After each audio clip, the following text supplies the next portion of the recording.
তো চারটা বিষয় বলেছি আমি। পাঁচ নাম্বারটা হচ্ছে যে চলমান যে ফিতনাগুলো আছে আমাদের সামনে, এই ফিতনাগুলোকে কাগজে কলমে আইডেন্টিফাই করা। আমি সহজ করে দিই আপনাদের জন্য। আমাদের সামনে ফিতনাগুলো কয়েকটা ক্ষেত্রে বিভক্ত। একটা হচ্ছে ব্যক্তিগত ক্ষেত্রে ফিতনা, একটা হলো আমাদের শিক্ষা ক্ষেত্রের ফিতনা, একটা হলো আমাদের অর্থনৈতিক ক্ষেত্রের ফিতনা, একটা হলো সাংস্কৃতিক ক্ষেত্রের ফিতনা, একটা পারিবারিক ক্ষেত্রে এবং একটা রাষ্ট্রীয় ক্ষেত্রে, এবং এর চেয়ে বড় পরিসরে আছে বৈশ্বিক ক্ষেত্রে কিছু ফিতনা। এই ফিতনাগুলোকে আমাদেরকে কাগজে কলমে এবং আল্লাহর নূর দিয়ে, কোরআন সুন্নাহর চোখ দিয়ে আইডেন্টিফাই করতে হবে এবং সেগুলোকে সমাধানের পথ খুঁজে বের করতে হবে। আল্লাহ পাক আমাদের সবাইকে তৌফিক দান করেন, আমিন। 6 নাম্বার হচ্ছে যে আমাদের যে গন্তব্য যে আমরা চাই আল্লাহর জমিনে দিন কায়েম হোক, এই গন্তব্যে ইস্তেকামা ধরে রাখা বা ধারাবাহিকতা বজায় রাখা। এমন যেন না হয় যে আমাদের কিছুদিনের কাজ খুব গতিসম্পন্ন হচ্ছে এবং বাকি কাজ মন্থর হচ্ছে, এমনটা যেন না হয়। বিসমিল্লাহিল্লাযী লা ইয়াদুররু মা'a ইসমিহি শাইউন ফিল আরদ ওয়ালা ফিস সামা' ওয়া হুয়াস সামিউল আলীম। আলহামদুলিল্লাহ, আল্লাহ পাকের দরবারে অগণিত অসংখ্য কৃতজ্ঞতা প্রকাশ করছি যে আল্লাহ পাক আজকে আমাদেরকে এই দ্বীনি মজলিসে বসার তৌফিক দিয়েছেন। আলহামদুলিল্লাহ। আল্লাহুম্মা লাকাল হামদ হামদান কাসীরান তাইয়িবান মুবারাকান ফীহি কামা ইয়ানবাগী লিজালালি ওয়াজহিক ওয়া 'আযীমি সুলতানিক। অগণিত অসংখ্য দরুদ এবং সালাত বর্ষিত হোক প্রিয় নবী সাল্লাল্লাহু আলাইহি ওয়াসাল্লামের প্রতি। আল্লাহুম্মা সাল্লি ওয়া সাল্লিম আলা নবিয়িনা মুহাম্মদ ওয়া আলা আলিহি ওয়া আসহাবিহি আজমাইন। সম্মানিত উপস্থিতি, উলামায়ে কেরাম, বুজুর্গানে দিন যারা আজকের এই মজলিসে উপস্থিত আছেন, সকলকে হৃদয়ের অন্তঃস্থল থেকে আমরা সালাম জানাই। আসসালামু আলাইকুম ওয়া রাহমাতুল্লাহি ওয়া বারাকাতুহু।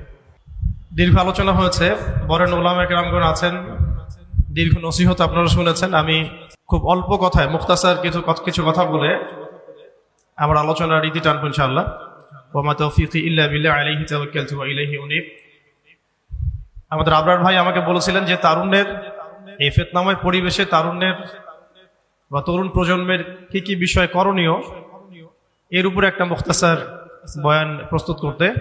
তো আমি চেষ্টা করছি মোটা দাগে শুধু 10টা কথা বলার জন্য। আল্লাহ পাক আমাদের সবাইকে শুনে বুঝে আমল করার তৌফিক দান করেন। আমার সামনে যারা বসে আছেন সবাই তরুণ ভাই। তো প্রথম যে কথাটা আমি আরজ করতে চাই সকলের উদ্দেশ্যে, এটা সকলের ক্ষেত্রেই প্রযোজ্য।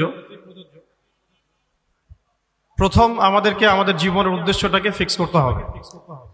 আমরা এই পৃথিবীতে কি উদ্দেশ্যে এসেছি, এই উদ্দেশ্যটাকে বোঝা এবং সেই অনুযায়ী আমল করা, এটা হলো আমাদের জীবনের প্রথম কাজ। তো উপস্থিত তারুণ্যের প্রতি আমার প্রথম আজকের নাসিহাত যে আমরা যেন আমাদের জীবনের লক্ষ্য এবং উদ্দেশ্যটাকে উপলব্ধি করতে সক্ষম হই। আল্লাহ পাক সবাইকে তৌফিক দান করে দেন। এ বিষয়ে দুটো কথা আলোচনা করতে চাই। একটা তো আল্লাহ পাক সূরাতুজ যারিয়াতের মধ্যে বলেছেন, বা'দা আউযু বিল্লাহি মিনাশ শাইতানির রাজীম ওয়া মা খালাকতুল জিন্না ওয়াল ইনসা ইল্লা লিয়াবুদুন। আমি জিন জাতি এবং মানব জাতিকে শুধুমাত্র আমার ইবাদত করার জন্যই সৃষ্টি করেছি। তো এখান থেকে আমরা বুঝতে পারছি যে এই পৃথিবীতে আল্লাহ পাক আমাদেরকে পাঠিয়েছেন শুধুমাত্র তার ইবাদত করার জন্যই। আর এটা আল্লাহ পাকের অনেক বড় দয়া যে আল্লাহ রাব্বুল আলামিন আমাদের ব্যক্তিগত কাজ, অর্থনৈতিক কাজ, আমাদের ব্যবসা বাণিজ্য, পরিবার, স্ত্রী সন্তান, মুআমালাত মুআশারাত, এগুলোকে ইবাদতের মধ্যে অন্তর্ভুক্ত করেছেন যদি আমরা কয়েকটা শর্ত পূরণ করতে পারি। কাজগুলো যদি আল্লাহ পাকের সন্তুষ্টির জন্য হয় এবং রাসূল সাল্লাল্লাহু আলাইহি ওয়াসাল্লামের তরিকা মোতাবেক হয় এবং রিজিক যদি হালাল হয়, ইনশাআল্লাহ তাআলা স্ত্রীর মুখে অন্ন তুলে দেওয়াও নেকির কাজ বলে গণ্য হবে ইনশাআল্লাহ। তো এই পৃথিবীতে এসেছি আমরা দুটো উদ্দেশ্য নিয়ে। একটা হলো আল্লাহ রাব্বুল আলামিনের ইবাদত করা, যেমনটা আমরা বললাম, ওয়া মা খালাকতুল জিন্না ওয়াল ইনসা ইল্লা লিয়াবুদুন। আরেকটা উদ্দেশ্য আছে আমাদের পৃথিবীতে আসার, সেটা হচ্ছে আল্লাহ রাব্বুল আলামিনের জমিনে আল্লাহ পাকের দ্বীনটাকে কায়েম করা বা বাস্তবায়ন করার চেষ্টা করা। এই ব্যাপারে আল্লাহ পাক আমাদেরকে স্পষ্ট আদেশ দিয়েছেন। সূরা আল ইমরানেও বলেছেন, কুনতুম খায়রা উম্মা উখরিজাত লিন-নাস তা'মুরুনা বিল মা'রুফ ওয়া তানহাউনা 'আনিল মুনকার ওয়া তু'মিনুনা বিল্লাহ। ঠিক একইভাবে আল্লাহ রাব্বুল আলামিন সূরা মুহাম্মাদের মধ্যেও বলেছেন, ইন তানসুরুল্লাহ ইয়ানসুরকুম ওয়া ইউসাব্বিত আকদামাকুম। তোমরা যদি আল্লাহর দ্বীনকে সাহায্য করো, আল্লাহকে সাহায্য করো, তাহলে আল্লাহ পাকও তোমাদেরকে সাহায্য করবেন। ওয়া ইউসাব্বিত আকদামাকুম, তোমাদের পা আল্লাহ পাক শক্ত করে রাখবেন। আর ওয়া ইন তাতাওয়াল্লাউ ইস্তাবদিল কওমান গায়রাকুম, আর তোমরা যদি মুখ ফিরিয়ে নাও পৃষ্ঠ প্রদর্শন করো, তাহলে জেনে রেখো আল্লাহ পাক অন্য কওমকে তোমাদের স্থলাভিষিক্ত করবেন এবং তারা তোমাদের মতো হবে না। এই আয়াতগুলো থেকে আমরা বুঝতে পারছি যে আল্লাহ রাব্বুল আলামিনের জমিনে তার দিন কায়েম করা, তার দিনের সহযোগী হওয়া, দিন ইকামতে দিনের কাজ করা, দিন প্রতিষ্ঠার জন্য কাজ করা, এটা আমাদের পৃথিবীতে আসার অন্যতম একটা উদ্দেশ্য। তাই আমি তরুণ ভাইদেরকে হৃদয়ের অন্তঃস্থল থেকে অনুরোধ করব, জীবনের উদ্দেশ্য সম্পর্কে আমরা সচেতন হই। আমরা পৃথিবীতে শুধু খেলতামাশা করতে আসি নাই, সময় নষ্ট করতে আসি নাই, শুধু চাকরির পিছনে ছুটতে আসি নাই, ব্যবসার পিছনে ছুটতে আসি নাই। আমাদের এই পৃথিবীতে আসার একটা উদ্দেশ্য আছে, একটা মোটিভ আছে, সেটা হলো নিজে আল্লাহর ইবাদত করব এবং আল্লাহর দিন এর তাবলীগ, দাওয়াত এবং জিহাদে অংশ নিব, যাতে করে আল্লাহর জমিনে আল্লাহর দিন কায়েম হয়। আল্লাহ পাক আমাদের সবাইকে মাকবুল কাফেলায় শামিল করেন, আমিন। দ্বিতীয় যে বিষয়টি আমি বলতে চাই সেটা হলো, এই যে মহান একটা মিশন নিয়ে আমরা পৃথিবীতে এসেছি, এটাকে বাস্তবায়ন করতে হলে আমাদেরকে ইলম অর্জন করতে হবে। ইলম অর্জন না করে যদি আমরা কোনো কাজ করতে যাই, সেখানে উপকারের জায়গায় ক্ষতি বেশি হতে পারে। এবং দ্বীনের ইলম একা একা হাসিল করা যায় না, অবশ্যই বরেণ্য এবং মুহাক্কিক উলামায়ে কেরামের সোহবত জরুরি। এই বিষয়টা আমরা অনেকে বুঝতে পারি, অনেকে পারি না। খাস করে যারা জেনারেল ব্যাকগ্রাউন্ড থেকে আমরা উঠে আসছি, অনেকে দেখা যায় দিন আমরা শিখতে চাই ঠিকই, লেখাপড়াও করি, বই পুস্তক পড়ি, অনেকে আরবিও ভালো বলতে পারেন, কিন্তু উলামায়ে কেরামদের সোহবত এবং সান্নিধ্য নেই। এই বিষয়টা এতটা ক্ষতিগ্রস্ত, এতটা ক্ষতির কারণ যে নেক্সট স্রোতে মানুষ ধোঁকা খেতে পারে। এই ইলমের তো দুটো শাখা আছে, একটা দুনিয়াবী জ্ঞান, একটা দ্বীনি জ্ঞান। তো দুনিয়াবী জ্ঞানের জন্য এই বিষয়টাকে আমি শর্ত বলে মনে করছি না, কিন্তু দ্বীনি ইলম অর্জনের জন্য অবশ্যই একজন বরেণ্য মুহাক্কিক উলামায়ে কেরামের সোহবত অবশ্যই জরুরি। এবং দ্বীনি ইলমের বিষয়টা শুধু কিতাবের মধ্যেই সীমাবদ্ধ নয়। কিতাব আমাকে একটা ক্লাসিক্যাল আলেম হওয়ার পর্যায় পর্যন্ত নিয়ে যায় ঠিকই, কিন্তু আল্লাহকে চিনতে হলে, আল্লাহকে পেতে হলে, আল্লাহর মারিফত হাসিল করতে হলে একটা আধ্যাত্মিক জ্ঞানের প্রয়োজন আছে। এই জ্ঞানটা আপনি কিতাবের মধ্যে পাবেন না। এটাকে হাসিল করতে হলে অবশ্যই আল্লাহওয়ালা বুজুর্গ মানুষদের সোহবতে আসতে হবে। ঠিক যেমন নবী মুসা আলাইহিস সালামকে আল্লাহ রাব্বুল আলামিন বলেছিলেন, তোমার চেয়েও জ্ঞানী মানুষ পৃথিবীতে আছে। সূরা কাহাফে বিস্তারিত ঘটনা আছে, এতটা বলার সময় এখানে নাই, আপনারা পড়ে নিতে পারবেন। মুসা আলাইহিস সালাম যুগ যুগ সফর করেছেন সেই ব্যক্তিকে পাওয়ার জন্য, যাকে আল্লাহ রাব্বুল আলামিন তার পক্ষ থেকে খাস করে জ্ঞান দিয়েছেন। সেই ব্যক্তির নাম খিদর আলাইহিস সালাম। তিনি এমন কিছু দেখছেন খিদর আলাইহিস সালাম, যেটা মুসা আলাইহিস সালাম বুঝতে পারছেন না। মুসা আলাইহিস সালাম নবী হওয়ার পরেও বুঝতে পারছিলেন না কেন নৌকা ফুটা করা হচ্ছে, কেনই বা বাচ্চাটাকে হত্যা করা হলো, আর কেনই বা দেয়ালকে নির্মাণ করা হলো। খিদর আলাইহিস সালামকে আল্লাহ রাব্বুল আলামিন এমন আধ্যাত্মিক জ্ঞান দিয়েছিলেন, আল্লাহর মারিফত দিয়েছেন, তিনি এমন কিছু দেখতে পাচ্ছেন দূর পর্যন্ত, যেটা মুসা আলাইহিস সালাম বুঝতে পারছেন না। হাদিসের মধ্যে তো এটাও এসেছে, সেদিন যদি মুসা আলাইহিস সালাম এত প্রশ্ন না করতেন, তাহলে হয়তো আরো অনেক জ্ঞান জানা যেত, কামা ক্বালা আলাইহিস সালাম। এই কারণে আমি তরুণ প্রজন্মকে নসিহত করতে চাই, দ্বীনি ইলম অর্জন করছি, মাশাআল্লাহ, বই পুস্তক পড়ছি, অনেকে অনেক প্রতিষ্ঠানেও পড়ছেন, তবে অবশ্যই মাথার উপরে মুরব্বী উলামায়ে কেরামদেরকে রাখতে হবে। এটা ব্যতীত যদি আমরা দ্বীনের কাজ করতে চাই, কথা বলতে চাই, বা দ্বীনের কোনো দাওয়াত, তাবলীগ বা জিহাদের বিষয়ে আমরা ফিকির করি, সেখানে আমরা নিজেরাও বিভ্রান্ত হতে পারি, মানুষকে বিভ্রান্ত করতে পারি। তাই এটা হচ্ছে আমার দ্বিতীয় নসিহা আমাদের তরুণ ভাইদের প্রতি। আল্লাহ পাক আমাদের সবাইকে বরেণ্য উলামায়ে কেরামদের সোহবত নসিব করেন, আমিন। আরেকটা বিষয় এখানে আমি নিজে থেকে অ্যাড করতে চাই, সেটা হলো যে আমরা এখন অনেকেই অনলাইন কেন্দ্রিক চিন্তা ভাবনা করি। অনলাইনে কে কত ভাইরাল, কার কত ভিউজ বেশি হয়, হ্যাঁ, কার ফ্যান ফলোয়ার্স কত বেশি, এগুলো আমাদের কাছে এখন হকের মানদণ্ড হয়ে গেছে, অনেকের কাছে, সবার কাছে নয়। এটা একটা মুসিবত, এটা খাসারা। মনে রাখবেন, বরেণ্য উলামায়ে কেরাম এবং আল্লাহর ওলিগণ নিজেদেরকে এত জাহির করেন না, তারা নিজেদেরকে লুকিয়ে রাখতে চান, তারা ইজহার করা পছন্দ করেন না, তারা হক এবং বাতিলের মধ্যে মিশ্রণ ঘটান না, তারা হক এবং বাতিলকে স্পষ্ট করে দেন। তারা পৃথিবীতে মাজলুম হন, নিভৃতচারী হন। তাদের অবস্থা তো এমন হয় যে তারা দিনের বেলার ঘোরসাওয়া, রাতের বেলার দরবেশ। তো এই ব্যাপারে ইমাম মালিক রাহমাতুল্লাহি আলাইহির একটা কওল আছে, জ্ঞান কারো কাছে আসে না, জ্ঞানের কাছে যেতে হয়। তাই আমাদেরকেও সেই রকম বুজুর্গ আলেমকে খুঁজে বের করতে হবে। এমন নয় যে আপনার ঘর পর্যন্ত তিনি হেঁটে আসবেন, এমনটা নাও হতে পারে। আল্লাহ পাক আমাদের সবাইকে জ্ঞানের কাছে যাওয়ার তৌফিক দান করেন, আমিন। এরপরে আসি যে এই জীবনের উদ্দেশ্যটাকে ফিক্স করা এবং জ্ঞান অর্জনের যে এই সিলসিলা, এটা একটা লম্বা সিলসিলা। জ্ঞান অর্জনের ক্ষেত্রে তাড়াহুড়া করা যাবে না যে আমি 5 বছরের মধ্যে আলেম হয়ে যাব, 10 বছরের মধ্যে আমি মুফতি হয়ে যাব, এইভাবে চিন্তা করা যাবে না। আমাদেরকে সারা জীবন তালেব ইলম হয়ে থাকতে হবে এবং জ্ঞান অর্জনের এই যে ক্রমবর্ধমান একটা সিলসিলা, এখানে সবরের পরিচয় দিতে হবে। এ ব্যাপারে আমি একটা কোটেশন নোট করে আনছি। আমাদের শ্রদ্ধেয় আলেম, বরেণ্য আলেম আল্লামা তাকি উসমানী সাহেবের যে কিতাব আছে তাসাউফ এবং আত্মশুদ্ধি, এই কিতাবের মধ্যে পাওয়া যায়, এবং তার ভাই রাফি ওসমানী সাহেবের একটা কিতাব আছে, সেখানেও এই কথাটা একই কথাই আছে যে একজন তালেব ইলমকে বা একজন আল্লাহকে চাহনেওয়ালা একজন ব্যক্তিকে এই 4টা গুণ হাসিল করতে হবে। জীবনের উদ্দেশ্য ঠিক করার পরে যখন আমরা ইলম অর্জন করতে যাব, তখন এই 4টা গুণ হাসিল করার চেষ্টা করবো ইনশাআল্লাহ। আল্লাহ পাক সবাইকে তৌফিক দান করেন। প্রথম গুণটা হচ্ছে শুকর, আল্লাহ পাকের শুকর আদায় করা। এটা এত বড় একটা গুণ যাকে আল্লাহ রাব্বুল আলামিন কৃতজ্ঞতা স্বীকারকারী অন্তর দিয়েছেন, সে হচ্ছে পৃথিবীর ধনী মানুষ। চলতে ফিরতে উঠতে বসতে সবসময় আমরা আল্লাহ পাকের নিয়ামত গুলো স্মরণ করবো এবং সবসময় বলতে থাকবো আলহামদুলিল্লাহ, বলতে থাকবো আলহামদুলিল্লাহ। আল্লাহুম্মা লাকাল হামদ হামদান কাসীরান তাইয়িবান মুবারাকান ফীহি কামা ইয়ানবাগী লিজালালি ওয়াজহিক ওয়া আযীমি সুলতানিক। আল্লাহ পাকের শুকরিয়া যে যত বেশি আদায় করবে, আল্লাহ পাক বলেছেন লা ইন শাকারতুম লা আযীদান্নাকুম, তোমরা আমার শুকরিয়া আদায় করো, আমি তোমাদের প্রতি আমার নিয়ামতকে বাড়াই দিব। ওয়া লা ইন কাফারতুম ইন্না আযাবি লাশাদীদ, তোমরা যদি আমার অকৃতজ্ঞ হও, জেনে রাখো আমার আযাব বড়ই কঠিন। তো উস্তাদগণ লিখেছেন একজন তালেবে ইলমের অবশ্যই শুকর গুজার অন্তর থাকতে হবে। আমাদের উলামায়ে কেরাম করে কথাটা বারবার বলেন যে কলবুন শাকির, শুকর গুজার, কৃতজ্ঞতা স্বীকারকারী একটা অন্তর থাকতে হবে। সবসময় চিন্তা করবো আমাকে আল্লাহ কি দিয়েছেন, এটা চিন্তা করবো না আমাকে আল্লাহ কি দেন নাই। আল্লাহ পাক আমাকে সুস্থ রেখেছেন, নিরাপত্তা দিয়েছেন, আমি খাচ্ছি, পান করছি, এই যে নিয়ামত, আল্লাহ পাকের যে অগণিত নিয়ামত, এটাকে স্মরণ করা এবং সে অনুযায়ী শুকরিয়া আদায় করা। আল্লাহ পাক সবাইকে শুকরিয়া আদায় করার তৌফিক দান করেন।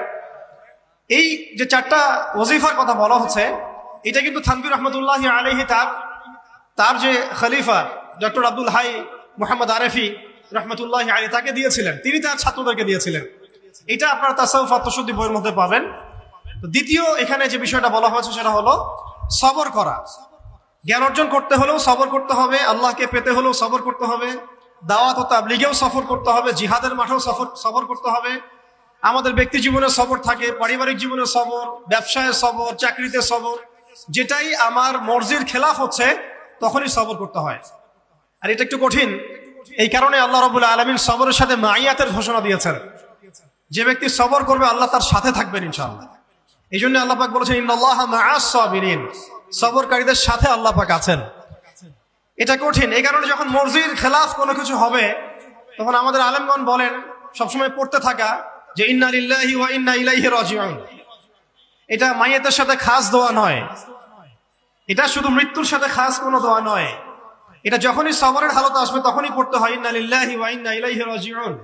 কারণ উলাইকা আলাইহিম সালাওয়াতুম মির রাব্বিহিম ওয়া রাহমা ওয়া উলাইকা হুমুল মুহতাদুন, এটা হেদায়েত পাওয়ার মাধ্যমও বটে এবং তাদের সাথে আল্লাহ পাকের রহমত আছে।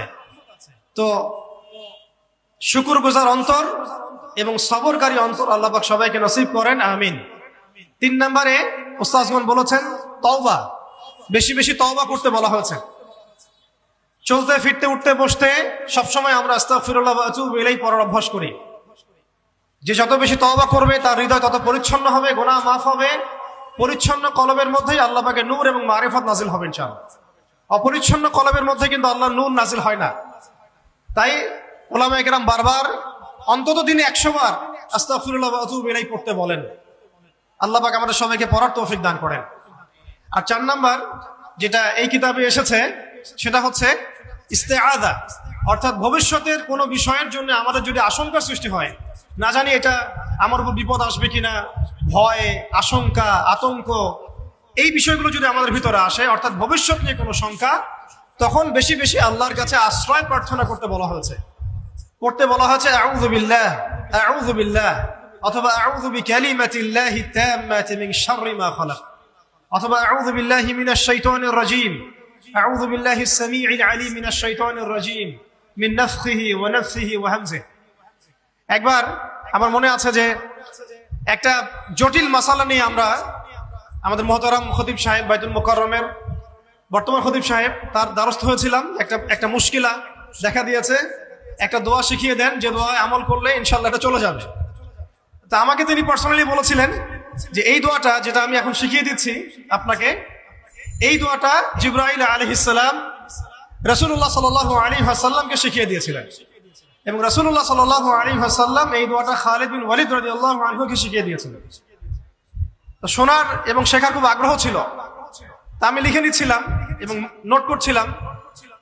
এই দোয়াটা যদি আপনারা পড়তে পারেন, ভবিষ্যতের যে কোনো শঙ্কা আশঙ্কা বিপদ আপদ বালা মুসিবত এই বিষয়গুলোর ব্যাপারে আল্লাহর পক্ষ থেকে একটা সাকিনা এবং সুকুন হৃদয় নাজিল হবে। একটু বড়, যেহেতু এখানে তালেবে ইলমগণ অনেক, তারা তো শুনলেই মুখস্থ করতে পারবেন, তাই আমি নোট করে আনছি। এবং জ্ঞান তো লুকিয়ে রেখেও লাভ নাই, প্রচার করলেই লাভ, আপনারা আমল করলে আমি নাকি পাবো ইনশাআল্লাহ।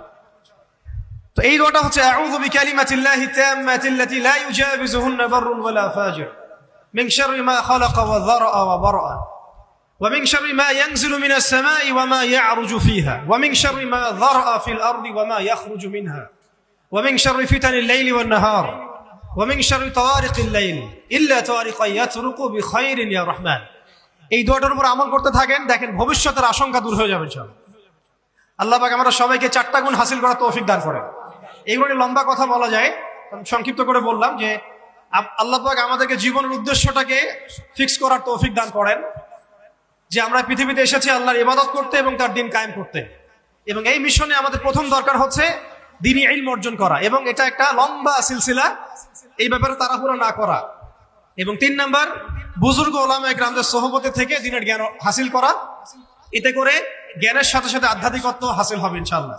আর আধ্যাত্মিকত্ব হাসিল না হলে বাইরের চোখ দিয়ে যদি আমরা দেখি, তাহলে এই বিশ্বটাকে চিনতে বুঝতে এবং সমাধান বের করতে আমরা বেগ পাবো। এবং কোনো কোনো ক্ষেত্রে আমরা সত্যকে মিথ্যা মনে করতে পারি, মিথ্যাকে সত্য মনে করতে পারি। আল্লাহ পাক আমাদের খিদির আলাইহিস সালামের দৃষ্টিভঙ্গি দান করেন, আমিন।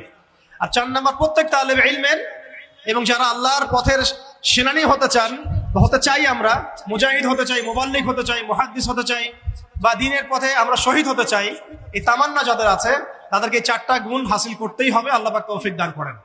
1 নাম্বার শুকর, 2 নাম্বার সবর, 3 নাম্বার তাওবা এবং 4 নাম্বার ইস্তেআযা বা আশ্রয় প্রার্থনা। আবার বলছি, 1 নাম্বার শুকর, বেশি বেশি শুকরিয়া আদায় করা, 2 নাম্বার সবর করা, 3 নাম্বার হচ্ছে পূর্বের পাপের জন্য তওবা করা, এবং যখনই পাপ হবে তখনই তওবা করা।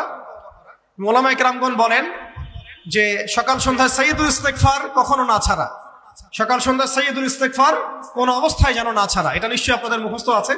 আল্লাহুম্মা আনতা রাব্বি লা ইলাহা ইল্লা আনতা খালাকতানি আনা আবদুক ওয়া আনা আলা আহদিকা ওয়া ওয়া'দিক মাসতাতা'ত আউযু বিকা মিন শাররি মা সানা'ত আবুউ লাকা বিনি'মাতিকা আলাই ওয়া আবুউ বিযানবি ফাগফির লি ফাইন্নাহু লা ইয়াগফিরু যুনুবা ইল্লা আনতা। এই দোয়াটা কখনো না ছাড়া। এবং যখন পূর্বের কোনো পাপের কথা মনে হয় যে এতদিন আগে আমার একটা পাপ হয়ে গিয়েছিল, মনটা একটু খারাপ হতে পারে, চোখে পানি আসতে পারে, ইমিডিয়েটলি পড়তে বলা হচ্ছে আস্তাগফিরুল্লাহ ওয়া আতুবু ইলাইহি, আস্তাগফিরুল্লাহ ওয়া আতুবু ইলাইহি। আল্লাহ পাক সবাইকে খাস তওবা করার তৌফিক দান করেন। এবং 4 নাম্বার হচ্ছে আমাদের জন্য জরুরি, সেটা হলো ইস্তেআযা বা আল্লাহ পাকের কাছে আশ্রয় প্রার্থনা করা। আল্লাহ রাব্বুল আলামিন আমাদের সবাইকে তার কাছে আশ্রয় প্রার্থনা করার তৌফিক নসিব করেন, আমিন। ওকে, আচ্ছা, আমরা সংক্ষিপ্ত করে শেষ করে দিচ্ছি।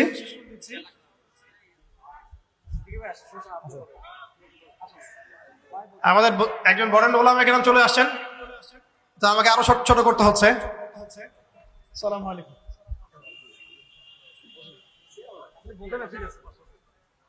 আপনার জিম্মাদারি পালন করতেছি আল্লাহ। তো 4টা বিষয় বলেছি আমি। 5 নাম্বারটা হচ্ছে যে চলমান যে ফিতনাগুলো আছে আমাদের সামনে, এই ফিতনাগুলোকে কাগজে কলমে আইডেন্টিফাই করা। আমি সহজ করে দিই আপনাদের জন্য। আমাদের সামনে ফিতনাগুলো কয়েকটা ক্ষেত্রে বিভক্ত। একটা হচ্ছে ব্যক্তিগত ক্ষেত্রে ফিতনা, একটা হলো আমাদের শিক্ষা ক্ষেত্রের ফিতনা, একটা হলো আমাদের অর্থনৈতিক ক্ষেত্রের ফিতনা, একটা হলো সাংস্কৃতিক ক্ষেত্রের ফিতনা, একটা পারিবারিক ক্ষেত্রে এবং একটা রাষ্ট্রীয় ক্ষেত্রে। এবং এর চেয়ে বড় পরিসরে আছে বৈশ্বিক ক্ষেত্রে কিছু ফিতনা। এই ফিতনাগুলোকে আমাদেরকে কাগজে কলমে এবং আল্লাহর নূর দিয়ে, কোরআন সুন্নাহর চোখ দিয়ে আইডেন্টিফাই করতে হবে এবং সেগুলোকে সমাধানের পথ খুঁজে বের করতে হবে। আল্লাহ পাক আমাদের সবাইকে তৌফিক দান করেন, আমিন। 6 নম্বর হচ্ছে যে আমাদের যে গন্তব্য যে আমরা চাই আল্লাহর জমিনে দিন কায়েম হোক, এই গন্তব্যে ইস্তেকামা ধরে রাখা বা ধারাবাহিকতা বজায় রাখা। এমন যেন না হয় যে আমাদের কিছুদিনের কাজ খুব গতিসম্পন্ন হচ্ছে এবং বাকি কাজ মন্থর হচ্ছে, এমনটা যেন না হয়। সিরাতে সুন্নতে নবী সাল্লাল্লাহু আলাইহি ওয়াসাল্লাম যেভাবে দীর্ঘ 23 বছর তার দাওয়াত এবং জিহাদের মিশন চালিয়েছেন, এইভাবে আমরা যেন আমাদের এই গন্তব্যটাকে হাসিল করতে পারি এবং সবর বজায় রাখি, ইস্তেকামা ধরে রাখি, আধ্যাত্মিকতা ধরে রাখি এবং যা জানি তার উপর আমল করার চেষ্টা করি, সুন্নাহ ভিত্তিক জীবনযাপন করার চেষ্টা করি। আল্লাহ পাক সবাইকে তৌফিক দান করেন, আমিন। 7 নম্বর দরকার হচ্ছে আমাদের হালাল রিজিক। যদি রিজিকটা আমাদের হালাল না হয়, তাহলে এই যে এত বড় বড় কথা বলছি বা এত বড় স্বপ্ন দেখছি, এগুলো কিন্তু ভাই আসলে বাস্তবায়ন করা খুব কঠিন হবে, কোনো কোনো ক্ষেত্রে হয়তো সম্ভব হবে না। ইন্নাল্লাহা তাইয়্যিব লা ইয়াকবালু ইল্লা তাইয়্যিব, আল্লাহ পাক পবিত্র, তিনি পবিত্র ছাড়া কিছু কবুল করেন না। আর এখন রিজিকের মধ্যে যত ফিতনা, সুদের ফিতনা আছে, ঘুষের ফিতনা, দুর্নীতির ফিতনা, কাগজের টাকার হারামের কিছু ফিতনা চলে আসছে, এর ভিতরেও ক্রিপ্টোকারেন্সির ফিতনা আসতেছে সামনে। এছাড়া আছে আমাদের মার্কেটের সিন্ডিকেট, পণ্য মজুত করা, বাপে কম দেয়া, মানে হারাম খাওয়ার যতগুলো অপশন আছে, আমার মনে হয় এই জামানায়, এই যুগে এটা সবচেয়ে বেশি উন্মুক্ত আমাদের সামনে। তো হারাম খাওয়া সহজ, হালালে চলা একটু কঠিন, তবে হালাল খাওয়াটা অসম্ভব নয়। আল্লাহ পাক সূরা তালাকের মধ্যে বলেছেন, ওয়া মান ইয়াত্তাকিল্লাহা ইয়াজআল লাহু মাখরাজা, যে ব্যক্তি আল্লাহকে ভয় করে আল্লাহ পাক তার জন্য রাস্তা বের করে দেন। ওয়া ইয়ারযুকহু মিন হাইসু লা ইয়াহতাসিব, এবং এমন উৎস থেকে আল্লাহ পাক তাকে রিজিক দেন যা সে কখনো কল্পনাও করে নাই। আল্লাহ পাক আমরা সবাইকে হালাল খাবার তৌফিক দান করেন, আমিন। 8 নম্বর এবং 9 নম্বর একসাথে বলে শেষ করছি, সেটা হলো আমাদের প্রত্যেককে কমপক্ষে পার্ট টাইম দাওয়াতের কাজ করতে হবে। দাওয়াত এবং তাবলীগের কাজটা এটা এখন আমভাবে সকলের উপর বর্তিয়ে গিয়েছে। এটা ব্যাপারটা এমন নয় যে ওলামায়ে কেরামগণ দাওয়াতের কথা বলবেন, তাবলীগের কথা বলবেন, আমাদের উপর কোনো জিম্মেদারি নাই, ব্যাপারটা কিন্তু এমন নয়। আমাদের প্রত্যেককে সৎ কাজে আদেশ করতে হবে, অসৎ কাজে নিষেধ করতে হবে।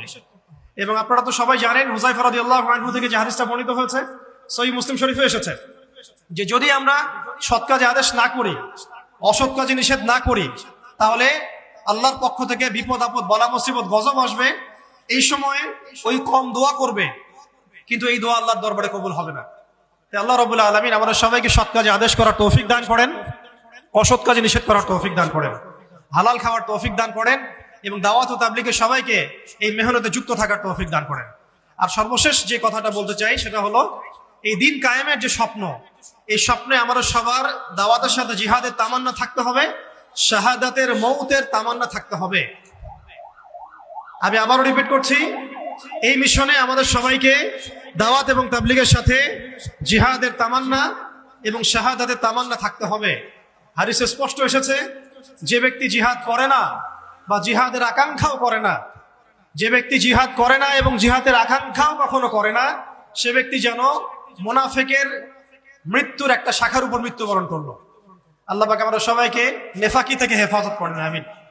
সম্মানিত উপস্থিতি এবং আমার সামনে উপবিষ্ট তরুণ প্রজন্মের দিনী ভাইরা, এই 10টা কাজ যদি আমরা করতে পারি, আমরা আশা করি এই 10টা কাজের সমন্বয় হলে আস্তে আস্তে হলেও আমরা ইনশাআল্লাহ তাআলা অচিরেই বাংলার জমিনে পরিপূর্ণ দিন কায়েম বলতে আমরা যা বুঝি, আল্লাহর জমিনে আল্লাহর দিন প্রতিষ্ঠা এবং শরিয়া বিধান প্রতিষ্ঠা, এটা কোনো অসম্ভব বিষয় নয় এবং এটা কোনো সময় সাপেক্ষ বিষয় হবে না ইনশাআল্লাহ। আল্লাহ পাক আমরা সবাইকে 10টা কাজ করার তৌফিক দান করেন। শেষ করার আগে আমি আরেকবার রিপিট করছি, আমাদের সবাইকে আল্লাহ পাক জীবনের লক্ষ্য এবং উদ্দেশ্যকে নির্ধারণ করার, ফিক্স করার তৌফিক দান করেন। দুনিয়ার মহব্বত আমাদের হৃদয় থেকে আল্লাহ পাক দূর করে দেন, আখিরাতের মহব্বত আমাদের মধ্যে দান করেন। দ্বিতীয় বিষয় হচ্ছে, আমাদের সবাইকে এই মিশনে কাজ করার জন্য প্রথম যেটা দরকার, জ্ঞান অর্জন করা। সেই জ্ঞান অর্জন আল্লাহ পাক সবাইকে করার তৌফিক দান করেন এবং সেই জ্ঞান অর্জন উলামায়ে কেরামদের সোহবতে করার তৌফিক দান করেন। মাথার উপরে বুজুর্গ আলেম রাখার তৌফিক দান করেন। পাশাপাশি যে 4টা খাস গুণাবলীর কথা আমি বলেছি, শুকর, সবর এবং তাওবা এবং ইস্তেআযা, এই 4টা হাসিল করার তৌফিক দান করেন। হালাল রিজিক খাওয়ার তৌফিক দেন এবং সৎ কাজে আদেশ করার, অসৎ কাজে নিষেধ করার তৌফিক দান করেন। দাওয়াত ও তাবলীগের সাথে আল্লাহর রাস্তায় জিহাদ এবং শাহাদাতের তামান্না আল্লাহ পাক আমাদের সবার কলবের মধ্যে বসায় দেন, আমিন। ওয়া আখিরু দাওয়ানা আনিল হামদুলিল্লাহি রাব্বিল আলামিন। সুবহানাকাল্লাহুম্মা ওয়া বিহামদিক, আশহাদু আল্লা ইলাহা ইল্লা আনতা, আস্তাগফিরুকা ওয়া আতুবু ইলাইক। আসসালামু আলাইকুম ওয়া রাহমাতুল্লাহ।